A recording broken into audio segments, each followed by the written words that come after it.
세종에 있는 한 공장 창고에는 검은 가루를 담은 포대가 층층이 쌓여 있었어요. 손에 한 번 묻으면 잘 지워지지 않고 깎은 연필심 같은 냄새가 희미하게 배어 있는 가루였어요. 그 가루의 이름은 음극재인데 전기차 배터리 안에서 전기를 받아 품고 있다가 필요한 순간에 다시 내주는 자리를 맡는 재료예요. 창고가 가득 차 있다는 건 반가운 신호가 아니었어요. 만들어둔 물건이 나갈 자리를 못 찾아서 그 자리에 그대로 남았다는 뜻이었어요. 같은 시기에 그 공장은 라인의 절반 넘게를 세워두고 있었어요. 설비는 멀쩡했고 일할 사람도 그대로 있었는데 돌릴 주문이 모자랐어요. 라인이 멈춘 공장은 눈보다 귀로 먼저 표가 나요. 돌아가는 설비가 없으니 환풍기 도는 소리만 복도 끝까지 길게 남았어요. 작업복을 입은 사람들은 정해진 시각에 출근했다가 정해진 시각에 퇴근했어요. 할 일이 없어서가 아니라 그날 돌릴 물량이 배정되지 않아서였어요. 물건이 나빠서 생긴 일은 아니었어요. 그 라인에서 나온 가루는 세계 어느 배터리 공장에 내놔도 규격을 통과하는 수준이었어요. 이유는 허무할 만큼 단순했는데 바다 건너에서 배로 실려오는 같은 가루의 값이 딱 절반이었거든요. 그래서 국내 배터리 회사의 구매 담당자들은 오랫동안 똑같은 선택을 반복했어요. 책상에 견적서 2장을 나란히 놓고 더 싼 쪽에 동그라미를 쳤어요. 그 선택을 두고 누구도 대놓고 나무라지 못했어요. 전기차 값을 한 푼이라도 낮춰야 하는 처지였고 소재 값은 원가에서 가장 먼저 깎이는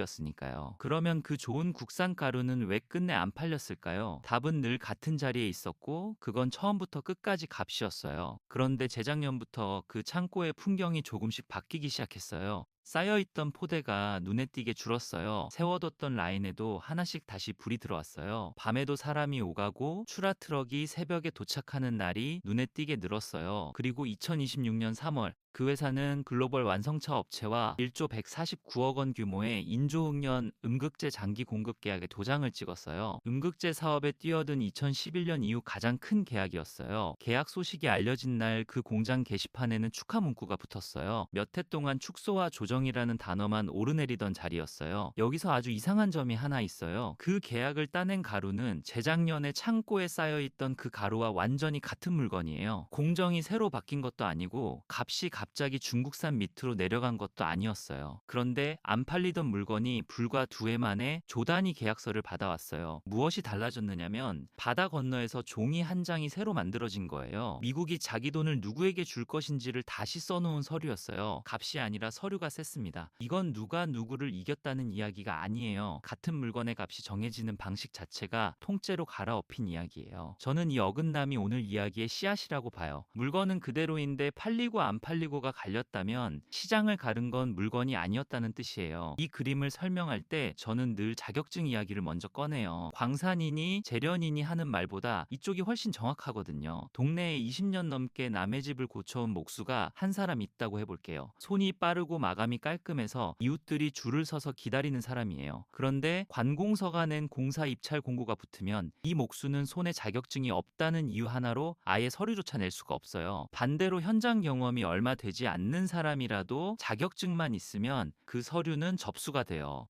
심사대에 올라가고 일감을 받을 자격을 얻어요. 실력을 안 본다는 이야기가 아니에요. 다만 실력을 겨루는 자리에 들어가려면 그 앞에 종이 한 장이 먼저 놓여 있어야 한다는 뜻이에요. 배터리 소재 시장에 지금 벌어진 일이 정확히 이거예요. 성능을 겨루는 자리 앞에 서류 심사대가 하나 새로 생겨버렸어요. 그 심사대에서 들여다보는 건 성능표가 아니에요. 이 가루를 어느 나라 어느 회사가 만들었고 그 회사의 지분을 누가 얼마나 쥐고 있느냐를 따져요. 그러니까 원산지와 지분 구조를 증명하는 종이가 자격증이 되어버린 거예요. 그 종이가 없으면 견적서를 내밀 기회조차 오지 않아요. 오늘 이야기는 크게 네 갈래로 갈 거예요. 먼저 우리가 왜 그토록 오래 값싼 쪽만 골라왔는지를 숫자로 확인하고 그 다음에 미국이 새로 쓴 서류가 대체 무엇을 요구하는지를 뜯어볼게요. 이어서 그 종이 덕분에 갑자기 귀해진 회사의 사정을 들여다보고 마지막에는 이 호황이 얼마나 얇은 바닥 위에 서 있는지까지 정직하게 짚을게요. 먼 나라 규정 이야기라고 넘기지 마세요. 이 종이 한 장이 우리 연금과 퇴직금이 담긴 회사들의 실적을 지금 이 순간에도 직접 흔들고 있어요. 그리고 미리 말씀드리면 이 이야기의 끝은 통쾌하지 않아요. 마지막에 남는 건 남의 나라 규정에 우리 공장 불이 켜지고 꺼지는 처지에 대한 씁쓸함이에요. 자, 그러면 우리가 왜 그렇게 오래 값싼 쪽만 골라왔는지부터 하나씩 확인해 볼게요. 먼저 음극재라는 물건이 어떤 자리에 놓여 있는지부터 짚고 갈게요. 배터리는 크게 양극재와 음극재, 그리고 그 사이를 오가는 전해액과 분리막으로 이뤄져요. 충전을 하면 리튬이 양극에서 빠져나와 음극 쪽으로 건너가요. 그 리튬을 받아서 층층이 끼워 넣고 얌전히 붙들고 있는 곡간이 바로 음극재예요. 그 곡간을 만드는 재료가 흑연이에요. 연필심으로 익숙한 그 검은 광물이 맞아요. 흑연은 크게 두 종류로 나뉘는데 땅에서 캐낸 천연 흑연이 하나이고 석유 찌꺼기에서 나온 코크스를 아주 높은 온도로 구워 만든 인조 흑연이 다른 하나예요. 천연 흑연은 값이 싸고 한 번에 담는 용량이 커요. 인조 흑연은 값이 비싼 대신 오래 써도 덜 상해서 급속 충전을 자주 하는 차에 들어가요. 그런데 이 두 가지를 만드는 자리가 한 나라에 몰려 있었다는 점이 문제였어요. 우리나라가 들여오는 음극재용 흑연은 2024년 기준으로 천연 흑연의 97.6%, 인조 흑연의 98.8%가 중국산이었어요. 숫자를 잠깐 다시 읽어보세요. 100에 98 이상이면 그건 사실상 전량이란 뜻이에요. 세계 전체로 봐도 그림은 크게 다르지 않았어요. 중국에서 나온 인조흑연 음극재 출하량은 세계 음극재 물량의 84.4%를 차지했어요. 그 자리를 왜 아무도 못 빼앗았느냐면 답은 또 값이에요. 중국산 음극재는 킬로그램당 3달러 안팎에 들어왔고 그건 국산의 절반 수준이었어요. 절반이라는 말이 얼마나 무서운지는 배터리 회사의 손익계산서를 보면 알 수 있어요. 소재값은 배터리 원가에서 가장 큰 덩어리이고 그 덩어리가 곱절로 뛰면 완성차 입찰에서 그냥 탈락해요. 그래서 국내 배터리 회사들은 해마다 같은 결정을 내렸어요. 국산 음극재를 시험 삼아 조금 넣어보고 본 물량은 중국산으로 채웠어요. 구매 회의 풍경도 늘 비슷했어요. 국산 비중을 늘리자는 이야기가 나오면 누군가 계산기를 두드렸고 그 자리에서 이야기가 끝났어요. 그런데 이건 우리만의 사정이 아니었어요. 유럽과 미국의 배터리 회사들도 똑같은 계산기를 두드리고 있었으니까요. 그러면 왜 중국 밖에는 음극재 공장이 안 생겼을까요?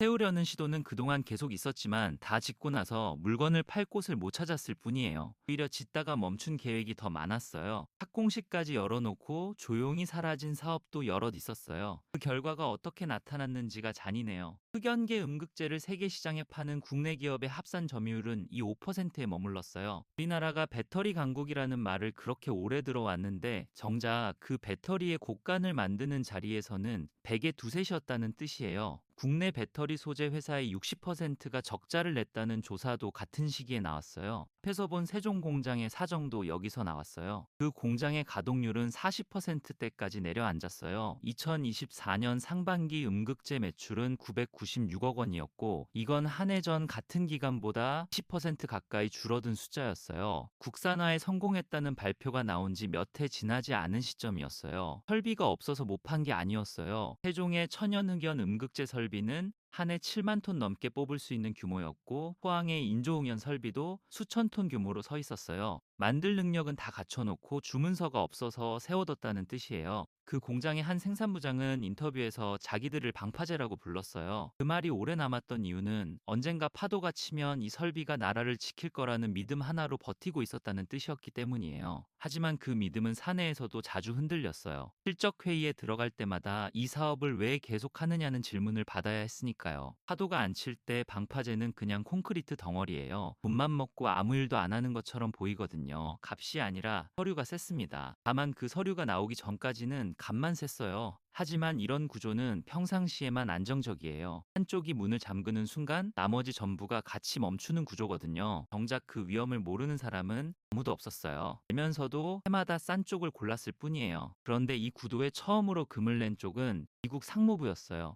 2025년 여름 미국 흑연 생산업계가 낸 청원을 받아 중국산 흑연 음극재에 93.5%짜리 예비 반덤핑 관세를 물리겠다고 발표했어요. 기존에 붙던 관세까지 더하면 실효세율이 160%에 이를 것이라는 계산이 나왔어요. 값이 반이던 물건의 값이 미국 항구에서만 곱절 넘게 붙는다는 뜻이었어요. 여기까지는 그래도 값싸움의 연장이었어요. 관세는 결국 값을 올리는 장치라서 값이 다시 내려가면 계산이 언제든 뒤집히거든요. 실제로 관세를 피하는 경로를 찾는 움직임이 곧바로 나왔어요. 제3국을 거치거나 관세가 덜 붙는 형태로 가공해서 들여오는 방법이 거론됐어요. 그런데 그 다음에 나온 장치는 성격이 완전히 달랐어요. 값을 올리는 장치가 아니라 아예 명단에서 이름을 지워버리는 장치였거든요. 값은 깎으면 되지만 자격은 깎을 수가 없어요. 차이가 오늘 이야기의 전부예요. 지금까지 본 숫자들은 전부 값에 관한 것이었어요. 그런데 이제부터 볼 이야기에는 값이 거의 나오지 않아요. 그 자리를 대신 채우는 건 서식과 인증서와 지분율이에요. 배터리 구매 회의에 회계사와 변호사가 함께 앉기 시작한 이유이기도 해요. 이 그림을 이제 워싱턴 쪽에서 다시 볼게요. 미국은 오랫동안 전기차를 사는 사람에게 세금을 깎아주는 방식으로 시장을 키웠어요. 그런데 2025년 여름에 통과된 큰 세법이 그 제도를 앞당겨 끝냈어요. 소비자에게 주던 전기차 구매 세액 공제는 그해 9월 말 취득분을 끝으로 문을 닫았어요. 원래는 한참 뒤까지 이어질 예정이던 혜택이었어요.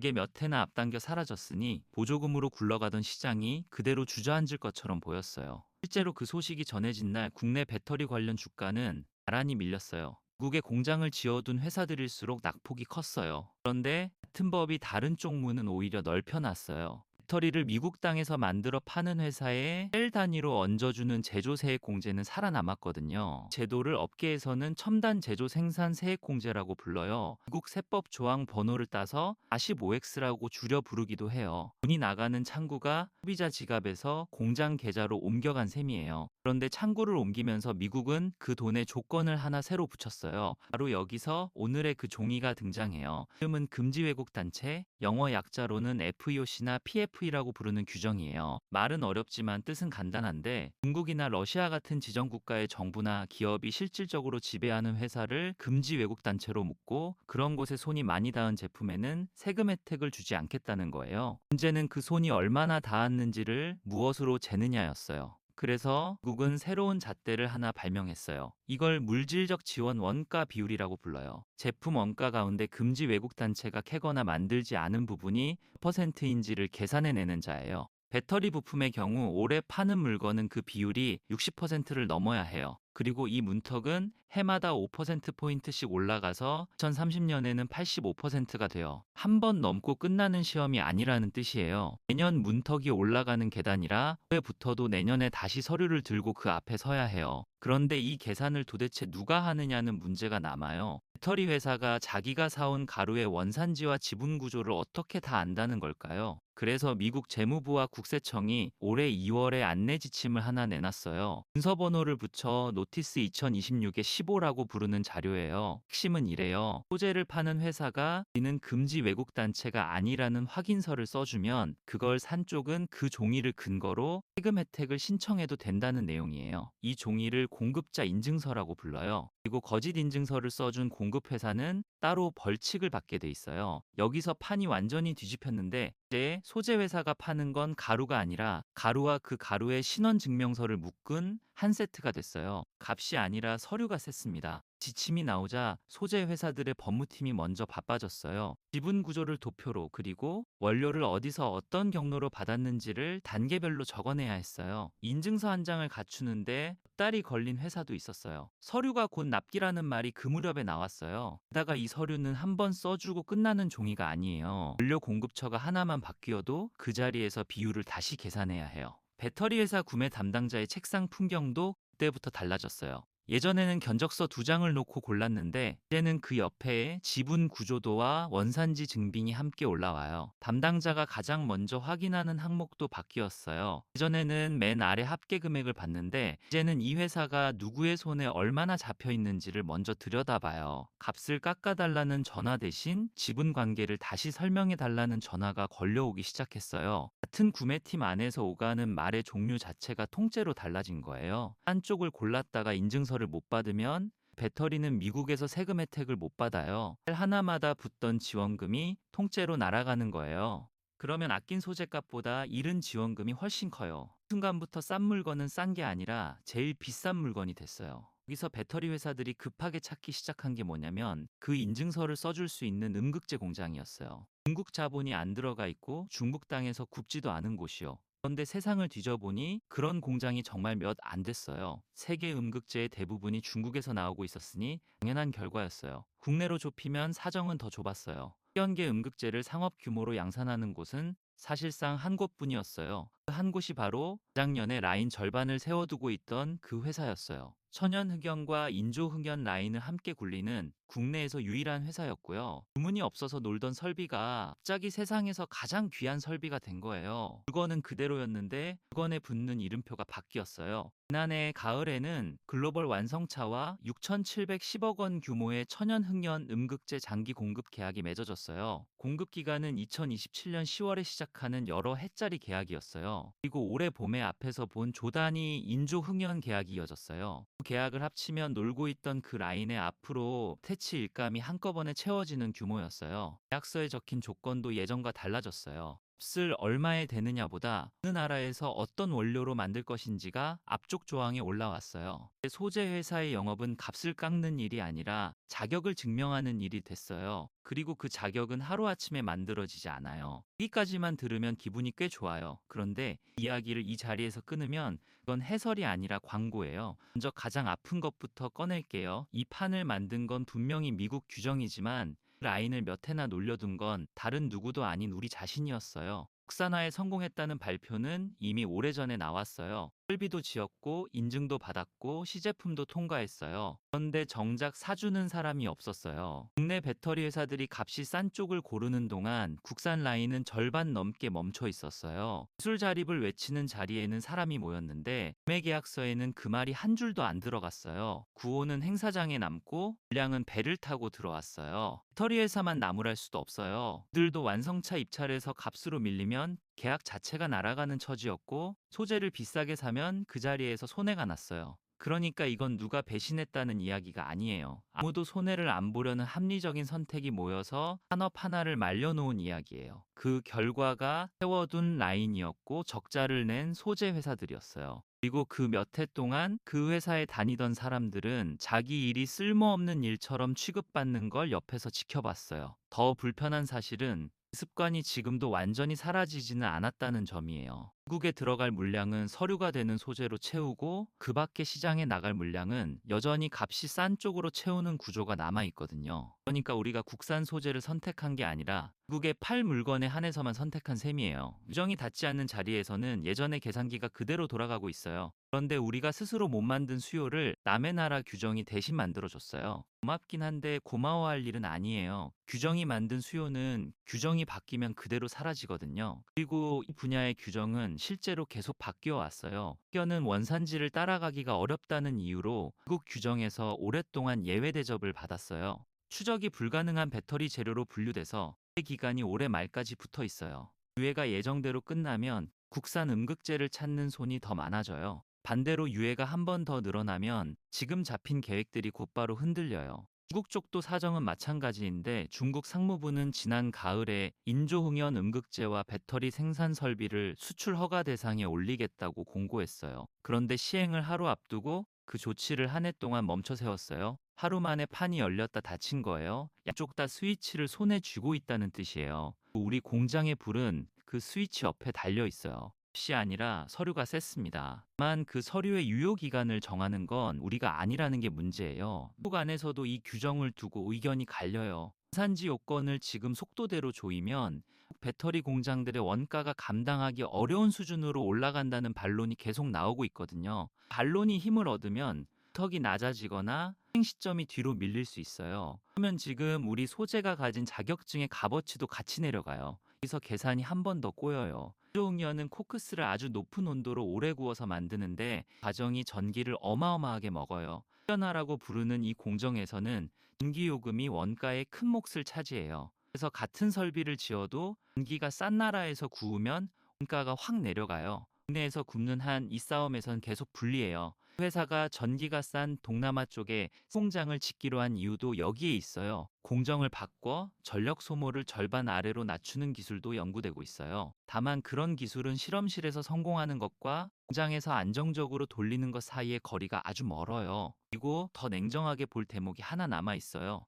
지금 발표된 해외 물량들은 아직 대부분 종이 위에 있다는 점이에요. 동남아에 짓기로 한 인조응연 공장은 이제 첫 삽을 뜨는 단계이고 실제 양산은 몇 해 뒤에요. 아프리카에서 확보했다는 흑연 광산 물량도 상업 생산이 시작돼야 비로소 실물이 돼요. 계약서에 적힌 톤수는 아직 창고에 있는 톤수가 아니에요. 사이에 전기차 수요가 꺾이거나 자금 사정이 나빠지면 일정은 얼마든지 밀려요. 계약 상대가 어느 회사인지도 공시에는 나오지 않았어요. 글로벌 완성차라는 표현만 적혀 있어서 물량이 어느 시장으로 흘러갈지를 바깥에서 확인할 방법은 지금으로서는 없어요. 그러니 이 계약들이 실제 매출로 바뀌는 걸 확인하려면 앞으로 몇 해치 분기 실적을 계속 따라가 봐야 해요. 발표된 금액이 아니라 실제로 배에 실린 물량이 이야기의 진짜 결말을 정할 거예요. 는 이미 그런 장면을 여러 번 봤어요. 표는 요란했는데 착공이 미뤄지고 공은 했는데 준공이 미뤄지는 일이 이 산업에서는 드물지 않았어요. 그리고 마지막이 가장 씁쓸한데 결국 우리 회사들의 실적이 남의 나라 세법 조항 하나의 통째로 좌우되고 있다는 사실이에요. 그러니까 잘해서 팔리는 게 아니라 쪽이 문을 좁혀줘서 팔리는 거예요. 문을 좁힌 쪽은 마음만 먹으면 언제든 문을 다시 넓힐 수 있어요. 그러니까 지금의 호황은 실력의 결과라기보다 밀려온 시간에 가까워요. 이 시간 안에 원가를 못 낮추면 유예가 끝나는 날 다시 같은 자리로 돌아가요. 값이 아니라 서류가 셌습니다. 그런데 그 서류를 쓴 손은 우리 손이 아니었어요. 자, 이제 맨 처음에 그 창고로 돌아가 볼게요. 검은 가루 포대가 층층이 쌓여 있고 린 절반이 꺼져 있던 그 공장이요. 그 공장은 지금 다시 돌아가요. 창고에 오래 남아있던 포대는 실려 나갔고 풍기 소리만 들리던 복도에 다시 설비 소리가 찼어요. 숫자로도 확인되는데 2분기에 그 회사의 에너지 소재 부문은 매출 3,279억 원에 영업이익 25억 원을 내면서 흑자로 돌아섰어요. 회사 전체로는 매출 6,795억 원, 영업이익 267억 원이었어요. 한 해 전 같은 분기와 견주면 영업이익이 30배 넘게 뛴 숫자예요. 이익 규모 자체는 아직 작아요. 그런데 판매량이 늘면서 가동률이 올라갔고 덕분에 고정비 부담이 줄어든 흐름이 숫자로 확인됐다는 게 중요해요. 회사는 가동률을 내년에 7할, 그 다음에 9할까지 끌어올리겠다고 밝혔어요. 그 계획의 근거가 새 기술이 아니라 계약서라는 점이 이 이야기의 성격을 그대로 보여줘요. 저는 이 이야기를 따라가면서 국산화라는 단어를 다시 보게 됐어요. 예전에는 그게 기술을 확보하는 일이라고만 생각했거든요. 그런데 이 일을 보면서 생각이 바뀌었어요. 기술을 확보하는 것과 그 기술로 만든 물건이 팔리는 건 완전히 다른 문제였어요. 만들 줄 아는데 안 팔려서 라인을 세워둔 몇 해가 있었고 몇 해 동안 우리는 그 회사를 애물단지처럼 취급했어요. 그러다 남의 나라가 서류 한 장을 쓰자 같은 회사가 방파제가 됐어요. 낀 건 회사가 아니라 그 회사를 보는 우리 눈이었어요. 눈이 낀 계기가 우리 안에서 나오지 않았다는 게 이게 아픈 곳이에요. 저는 취재 기록을 넘기다가 공장 생산부장이 자기들을 방파제라고 부른 쪽에서 한참 멈춰 있었어요. 파도가 안 칠 때 방파제를 지키는 일은 아무도 알아주지 않는데 사람들은 그 자리를 몇 해나 지키고 있었던 거예요. 우리가 그 방파제를 지켜준 게 아니라는 점이 계속 걸렸어요. 파도가 치니까 비로소 그게 방파제였다는 걸 알아본 쪽에 가까웠으니까요. 그리고 이런 일이 음극재에서만 벌어지는 것도 아니에요. 혹시 싸다는 이유로 국내 생산 기반을 통째로 비워둔 품목이 지금도 여럿 남아 있어요. 정리하면 같은 물건에 같은 공장에 같은 사람이었는데 팔리고 안 팔리고를 가른 건 성능도 값도 아니었어요. 값이 아니라 서류가 셌습니다.